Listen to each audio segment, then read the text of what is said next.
प्रेमानंद महाराज जी का कोई मतलब क्या ही बताएंगे। बहुत बहुत महान हुए वो, किसी के अवतार है वो।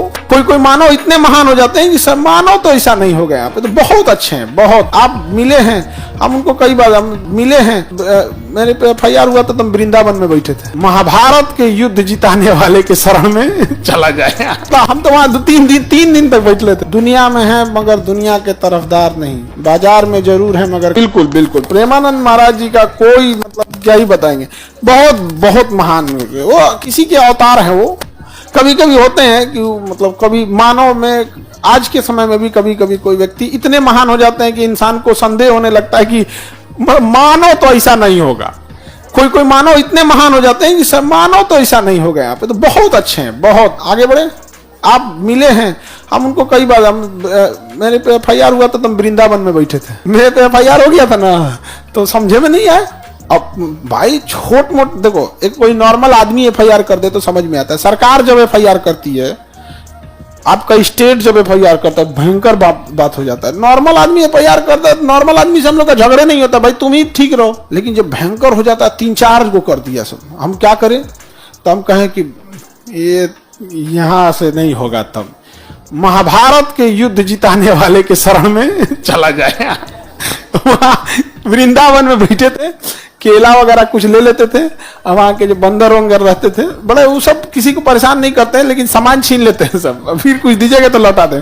केला वगैरह खिलाते रहते थे वहां पर। तो कई बार देखे थे। इधर FIR वगैरह हुआ था, मोबाइल सब यहीं छोड़ दिए थे।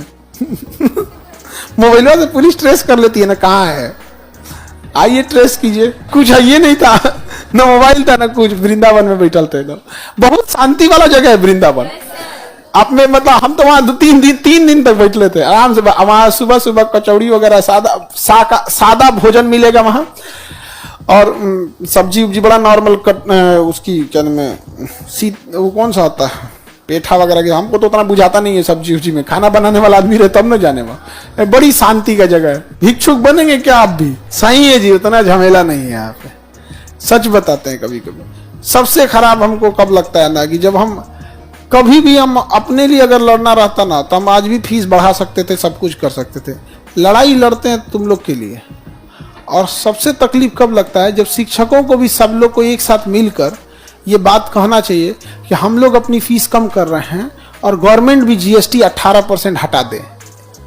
तो ये हमारे पीछे पड़ जाता है उद्देश्य कि बस आप अपना फीस बढ़ाइए, हम भी बढ़ा लेंगे। बस एक ही उद्देश्य रहता है। तो कभी कभी समझ में मन करता है छोड़ छाड़ के आदमी चल जाए। फौज में रहते तो इससे ज्यादा ठीक ठाक रहते।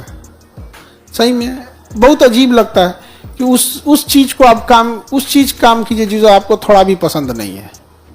ऐसा लगेगा जैसे किसी को आप भी मान के चलिए, खाना बनाना किसी को पसंद नहीं है।